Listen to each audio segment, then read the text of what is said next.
ఉషోదయం Telugu news channel కు స్వాగతం సుస్వాగతం. సో మిత్రులారా, మరి ఇవాళ కొత్తగా ప్రభుత్వం తీసుకున్నటువంటి నిర్ణయం, ఇక దీనిపై ప్రత్యేకమైనటువంటి కథనంతో మరి మీ ముందుకు రావడం జరిగింది.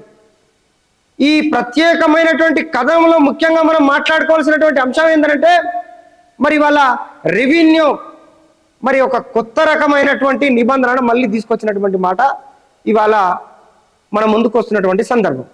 ఇవాళ చూడండి, మరి ఈ కొత్త నిబంధన ఏంటంటే, మరి గత ప్రభుత్వం ఏదైతే ఉందో ఆ గత ప్రభుత్వము విఆర్ఓలను తీసేసింది. ఈ విఆర్ఓ విధానాన్ని రద్దు చేస్తూ గత ప్రభుత్వం నిర్ణయం తీసుకొని, మరి దీని మీద విఆర్ఓలు అసలు ఎందుకు రద్దు చేయాల్సి వచ్చింది? మరి చాలా కాలం నుండి విఆర్ఓ వ్యవస్థ నడుస్తున్నప్పటికీ కూడా మరి ఈ విఆర్ఓలను మాత్రమే మరి ఎందుకు పక్కన పెట్టాల్సి వచ్చిందనే విషయానికి వస్తే, ఇక మరి కొత్తగా ఏర్పడ్డటువంటి మరి ఈ కాంగ్రెస్ ప్రభుత్వం మరొకసారి ఈ విఆర్ఓను వ్యవస్థను తిరిగి ప్రవేశపెట్టేటువంటి మరి విధానాన్ని మరి నిన్న డిప్యూటీ కలెక్టర్ల సమావేశంలో మరి మంత్రి పొంగిలేటి గారు మాట్లాడడం జరిగినటువంటి మాట. ఇవాళ మరి ఈ విఆర్ఓ వ్యవస్థను ఎందుకు గత ప్రభుత్వం తీసేయాల్సి వచ్చింది అంటే, అప్పుడున్నటువంటి ఆ ప్రభుత్వానికి వాళ్ళకున్నటువంటి మరి కొన్ని అంశాలను వాటిని ఇప్పుడు మన ముందు మరి ఒక్కొక్కటిగా స్పష్టంగా మరి తెలిపేటువంటి ప్రయత్నం అయితే మరి చేద్దాం. ఇక ముఖ్యంగా చెప్పాలంటే, ఈ విఆర్ఓ వ్యవస్థ అనేది కొంత చదువు రానటువంటి వాళ్ళు కొంత వారసత్వంగా తన తండ్రి చేసినటువంటి కావలితనాన్ని వాళ్ళకు కూడా తన కొడుకు చదువుకున్నట్టయితే, అది 10వ తరగతి కానీ ఇంటర్మీడియట్ కానీ, వీళ్లకు కూడా ఒక విఆర్ఓ వ్యవస్థను మరి ఇవ్వడం జరిగినటువంటి విషయం. అసలు ఈ విఆర్ఓ వ్యవస్థను వీళ్లకు వాస్తవంగా చెప్పాలంటే, ఇక కొన్ని అపోహలు అయితే వీళ్ళ మీద చాలా వరకు వీళ్ళ మీద కొన్ని అభండాలు జరిగినాయి. వీళ్ళ మీద అనేక చోట్ల మరి కొన్ని భూముల అక్రమాలు కూడా అసలు విఆర్ఓ వ్యవస్థ ద్వారా పూర్తిగా రెవెన్యూ డిపార్ట్మెంటు మొత్తం కూడా అవినీతిమయం కావడానికి విఆర్ఓలే ప్రధాన కారణమని గత ముఖ్యమంత్రి స్పష్టంగా నిండు సభలో చెప్పినటువంటి మాట. ఏం చేయాలి మరి? ఈ విఆర్ఓ వ్యవస్థ అట్లా పాడయింది. ఇక మనం దీన్ని ఏం చేసినా కానీ కూడా ఇక దీన్ని మార్చే ప్రసక్తి లేదు. ఈ అవినీతి ఇట్లనే కొనసాగుతుంది.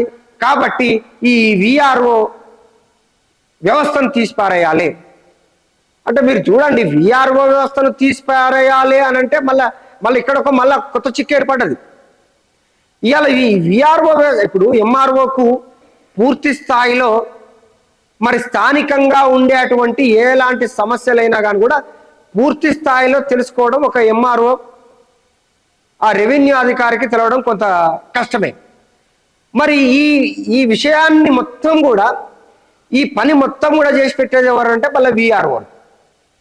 వీళ్ళు కింది స్థాయి నుంచి బాగా లోతుగా పోయి దాని మీద పూర్తి సమగ్రమైనటువంటి విచారణ చేసి దాన్ని సర్టిఫైడ్ చేసి దాన్ని మరి ఎవరైతే మరి ఆయన పై అధికారి ఉన్నాడో ఆ అధికారికి ఈయన మొత్తం కూడా ఆ సమాచారాన్ని ఇవ్వాల్సి ఉంటుంది. మరి ఇంత జరుగుతున్నప్పటికీ కూడా రెవెన్యూలో మరి ఇంత అవినీతి ఎట్లా జరిగింది అని అంటే, ఆ అవినీతిని మొత్తం కూడా తీసుకొచ్చి ఇవాళ విఆర్ఓల మీద నెట్టేసి గత ప్రభుత్వం వీళ్ళని వెనక్కి తీసుకొచ్చి వాళ్ళను మరి వెనక్కి నెట్టేసినటువంటి పరిస్థితి.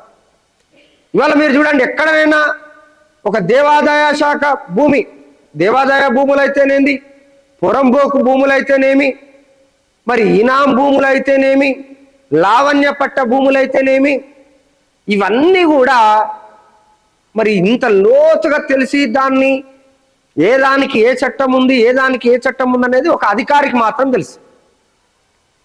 మరి ఈ విఆర్ఓ వ్యవస్థ అనేది ఈ మధ్య కాలంలో, అంటే గతంలో ఉన్న విఆర్ఓ వ్యవస్థ వేరు, ఇప్పుడు వచ్చినటువంటి విఆర్, ఎందుకంటే వీళ్ళు ఇప్పుడు కొంత చదువుకున్నటువంటి వాళ్ళు, కానీ అప్పట్లో వాళ్ళంతా చదువు లేనటువంటి వాళ్ళు.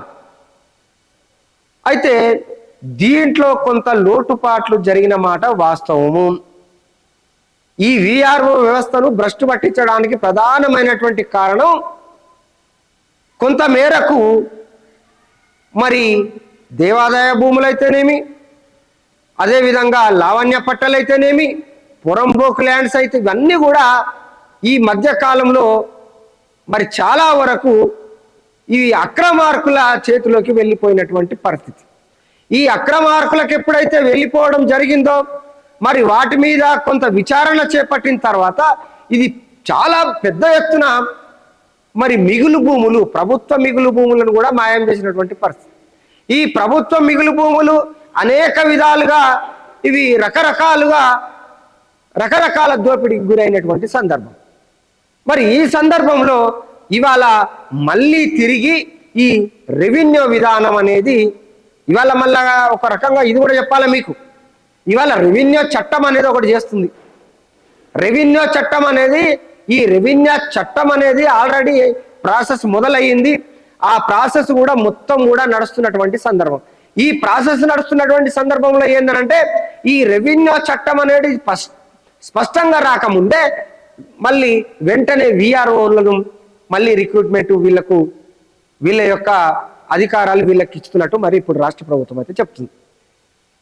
మరి వాస్తవంగా ఇప్పుడు ఎవరు నష్టపోతారు? ఇప్పుడు విఆర్ఓ వ్యవస్థను మళ్ళీ వస్తే, ఇప్పుడు నిన్న మొన్నటి దాకా వాళ్ళేమో అవినీతిలు చేసిర్రు, అక్రమాలు చేసిర్రు, మా భూములన్నీ మాయమైనాయి, మా ఆస్తులన్నీ పోయినాయి, ఇవాళ అగ్రికల్చర్ ల్యాండ్ అనేది మొత్తం కూడా ఇవాళ ప్లాట్లుగా మారిపోయినాయి, పారిశ్రామికంగా మొత్తం అభివృద్ధి చెందిపోయింది, ఇవాళ అగ్రికల్చర్ వ్యవసాయ యోగ్యమైనటువంటి భూములు లేకుండా అయిపోయినాయి. ఇవంతటికి కారణాలను చూపిస్తూ ఒక విఆర్ఓ వ్యవస్థనే ఇవాళ ముందు పెట్టి మరి గత ప్రభుత్వము ఇవాళ చేతులు దులుపుకున్నటువంటి పరిస్థితి. వీటినన్నిటి కూడా సమగ్రమైనటువంటి విచారణ జరగాలి. ఇవాళ వాళ్ళు కొత్తగా డివిజన్లు, మండలాల వ్యవస్థను మాత్రమే మరి పునరుద్ధరించినది తప్ప వాస్తవంగా అందులో కావలసినటువంటి మౌలిక సదుపాయాలను మాత్రం ఏర్పాటు చేయలేదు. ఎట్లయితుంది? ఇట్లయితే మౌలిక సదుపాయాలను మీరు ఏర్పాటు చేయలేదు. మరి డివిజన్లు పెంచుకుంటా పోయిర్రు, మండలాలను పెంచుకుంటా పోయిర్రు. ఇలా ఎన్ని రెవెన్యూ డివిజన్లు ఉన్నాయి, ఎన్ని మండలాలు ఉన్నాయి? మరి ఇవన్నిటిని కూడా దృష్టిలో పెట్టుకొని దాంట్లో ఉన్నటువంటి సదుపాయాలు లేకపోతే ఆడు పని ఎట్లా చేస్తాడు? అంటే మినిమం మౌలిక సదుపాయాలు ఉండాలి కదా, సిస్టమ్స్ ఉండాలి కదా. వాళ్ళు ఎట్లా పని చేస్తారు? సిబ్బంది ఉండాలి కదా. ఎట్లా పని చేస్తారు? సిబ్బంది లేకపోతే ఎవరు చేయాలి? దాని మీద ఎంక్వైరీ ఎవరు చేయాలి? దాన్ని ఎవడు నడిపియాలి? ఇవాళ ఈ విధమైనటువంటి పరిస్థితి గతంలో కూడా ఉండడం వల్లనే ఇవాళ నిజంగానే ఇవాళ మరి అటవీ శాఖ భూములు ఎంతవరకు ఉన్నాయనేది కూడా మళ్ళా తిరిగి ఎన్నిసార్లు దాన్ని రిపీట్ చేసి ఎన్నిసార్లు సర్వేలు చేయడం. అదేవిధంగా మరి దేవాదాయ భూములు, చెరువు శిఖం భూములు ఒకసారి మీరు మళ్ళా లిస్ట్ తీయండి. ఇవాళ మీరు డిజిటలైజేషన్ చేస్తామని అంటున్నారు కదా, డిజిటలైజేషన్ చేయాలి అని అంటే దానికి ఒక పద్ధతి ఉంది. మళ్ళా అంత ఆషామాషి పద్ధతి కాదు. దానికి కూడా డిజిటలైజేషన్ కావాలి అని అనుకుంటే ఇవాళ ఖచ్చితంగా కూడా దాన్ని ట్యాంపరింగ్ కాకుండా చూడాలి. ఏవైతే భూములు ఉన్నాయో వాస్తవంగా ఇవి ట్యాంపరింగ్ కాకుండా చూడాలి. అవి రెవెన్యూ చట్ట ప్రకారము ఎవరెవరి మీద ఎవరెవరి దగ్గర ఎంత భూమి ఉంది అనేది అది పూర్తిగా చట్టబద్ధత కలిగి రావాలి అని అంటే ముందుగా అది ఏం చేయాలి? అది ప్రజలకు నిజంగా న్యాయం జరగాలంటే మీరు డిజిటలైజేషన్ చేయాలనే మాట వాస్తవమే, కానీ ట్యాంపరింగ్ జరగకుండా మరి ఏం జాగ్రత్తలు తీసుకుంటారు మీరు? ఇప్పుడు వచ్చిన వ్యవస్థ అంతా కూడా ఇప్పుడు విఆర్ఓలను తీసేయడానికి కూడా అదే కారణం కదా. ఇవాళ విఆర్ఓలను మీరు ఎందుకు తీసేసారు చెప్పండి? గత ప్రభుత్వం కూడా ఎందుకు తీసేసారు చెప్పండి? అంటే రెవెన్యూలో జరుగుతున్నటువంటి అనేక అక్రమాలను, అంటే ఒక భూమి ఇవి అంతా కూడా డిజిటలైజేషన్ కావాలి అని అంటే మీరు డిజిటలైజేషన్ కావడం అనేది చాలా సంతోషకరమైనటువంటి వార్తే. ఇవాళ అందరూ స్వాగతిస్తారు దాన్ని. కానీ దానికి ముందు అది ట్యాంపరింగ్ ఎట్లా జరగకుండా చూసుకోవాలనేది ప్రభుత్వం మీద ఆ బాధ్యత ఖచ్చితంగా ఉండాలి. ఇవాళ చాలా వరకు ఒకరి భూములు ఒకరికి, సర్వే నెంబర్ ఒక దగ్గర ఉంటుంది, భూమి ఒక దగ్గర చూపిస్తుంది. ఇవాళ చూడండి, పాస్బుక్ మీద ఒకరి పేరు ఉంటుంది, తర్వాత మరి యాజమాని ఇంకొకరుగా ఉంటారు. ఇట్లా ఎన్ని ఎన్ని ఎన్ని ఎన్ని ఎక్కడ పోయింది మీ డిజిటలైజేషన్ వ్యవస్థ? ఇవాళ చాలా గొప్పగా మాట్లాడుతున్నటువంటి వాళ్ళు ఇవాళ కింది స్థాయి సామాన్య ప్రజలు ఇవాళ వాళ్ళకి ఏమి కనీసం చదువు రానటువంటి వాళ్ళు కూడా ఇవాళ యొక్క భూమిని నా భూమి ఎక్కడ ఎంతవరకు ఎక్కడి నుంచి హద్దు అనే దాన్ని ఇవాళ వాస్తవంగా తెలుసుకోలేనటువంటి పరిస్థితి. తన హద్దులు కేవలం రాళ్ళను మాత్రమే పెట్టుకుంటాడు ఆయన. ఆ రాళ్ళ గుర్తులు పెట్టుకొని, ఒక గీతలు గీసుకొని, ఒక హద్దులు పెట్టుకొని ఈ విధంగా మరి కొనసాగుతున్నటువంటి సందర్భం. ఇవాళ విదేశాలలో చూడండి, మీరు మీ విదేశాలలోకి వెళ్తే అక్కడ రెవెన్యూ చట్టము ఎట్లా పనిచేస్తుంది, ఆ రెవెన్యూ చట్టము ఎంత పకడ్బందీగా పనిచేస్తుంది, అదేవిధంగా అక్కడ స్థానిక సచివాలయాలు, ముఖ్యంగా మీకు ఇది కూడా చెప్పాలి, స్థానికంగా ఉండేటువంటి లోకల్ సచివాలయాలను ఉంటాయి. ఒకసారి మీరు చాలామంది దేశాలు తిరుగుతున్నారు కదా, దీని మీద మీరు తిరగండి. అప్పుడు విఆర్ఓ వ్యవస్థ ఉండాలన్నా వద్దా అని మీకు తెలుస్తుంది.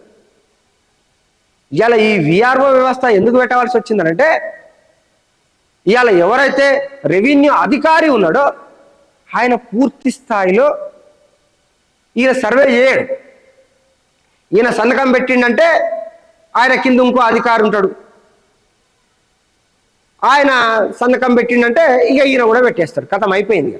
ఈ ఇద్దరిని పట్టుకుంటే మిగతా పని అంతా అయిపోతుంది.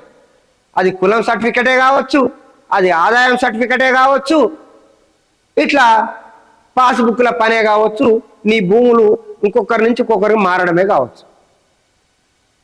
నేను ఒక మాట మాట్లాడాలి ఈ సందర్భంగా, ఏంటంటే చెప్పకూడదు కానీ చెప్తున్నాయి. ఈ రెవెన్యూ డిపార్ట్మెంట్లో జరుగుతున్నటువంటి భారీ స్కామ్, ఒక పెద్ద ఎత్తున ఇవాళ అవినీతి ఈ రెవెన్యూ డిపార్ట్మెంట్లో ఉన్నదని చెప్పాలి. ఇప్పుడు మనం హైడ్రా చూస్తున్నాం కదా, హైడ్రాలో కనబడతలేదు. హైడ్రా ఇలా భాగవతం అంతా బయటపడుతుంది ఈ రెవెన్యూ వాళ్ళకి. హైడ్రా మీరు పెట్టిందే కదా, సర్కారు పెట్టిందే కదా. ఈ రెవెన్యూ అనేది పూర్తిగా కూడా ఇవాళ రెవెన్యూ వాళ్ళు ఇరకలే, అందులో రెవెన్యూ అధికారులు కూడా ఉన్నారు కదా.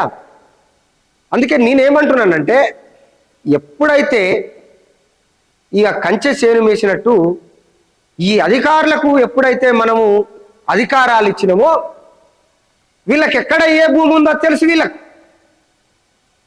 ఎక్కడ ఇవాళ మీరు చిన్న లాజిక్ చెప్పాలి, ఇవాళ పంట భూములన్నీ కూడా ప్లాట్లుగా మారిపోయినాయి.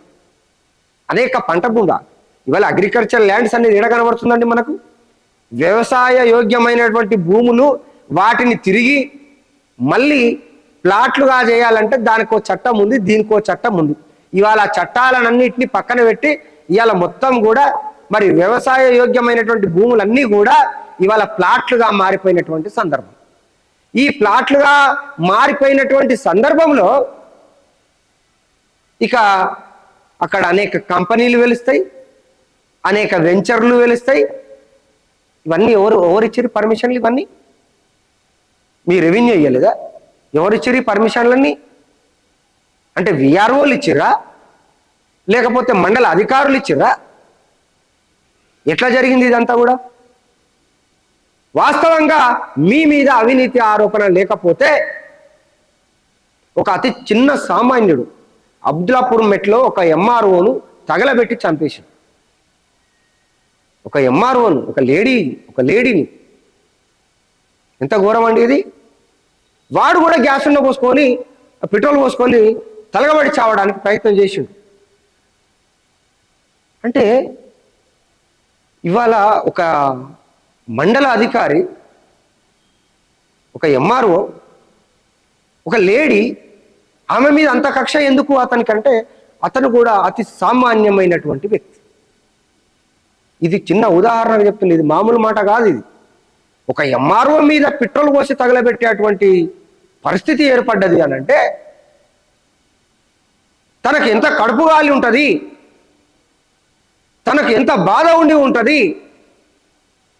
తన ఆవేదన చెప్పేటప్పుడు తను వినకపోతే న్యాయమైన కోరికను నా భూమి నాకు కావాలి, నా నక్ష నాకు చూపియండి, నా భూమి ఎంత ఉందో చూపి అని అన్నందుకు ఇవాళ ఈ విధమైనటువంటి చర్యలకు పాల్పడ్డప్పుడు తిరుగుబాటు ఎక్కడి నుంచి మొదలవుతుందండి? తిరుగుబాటు కావాలని ఓడిపోతాడండి? ఏదైనా పోరాటంలకు కావాలని ఎవడు చేస్తారండి?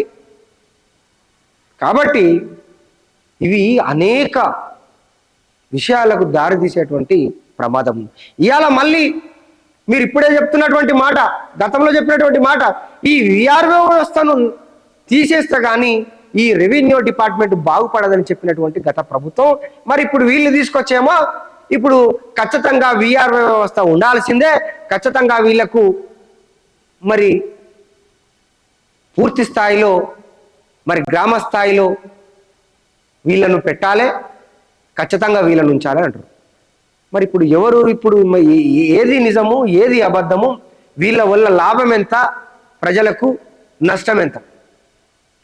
ఇలా బ్యాంకులలో ఉన్నటువంటి అనేక పాస్బుక్లను తీసుకొని వస్తే విఆర్ఓ వ్యవస్థ ఎట్లా పనిచేస్తుంది అనేది వాళ్ళే చెప్తారు.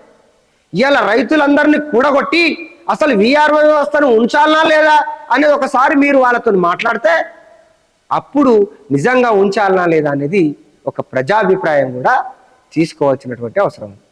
కాబట్టి మిత్రులారా, ఇవాళ మరి ఈ విఆర్ఓ వ్యవస్థను మరి గాడిలో పెట్టేటువంటి మరి ప్రభుత్వం మరి ఏ విధంగా చేస్తుందో మరి వేచి చూస్తూ మరి మరో ఎపిసోడ్తో మీ ముందుంటుంది ఉషోదయం తెలుగు న్యూస్ ఛానల్.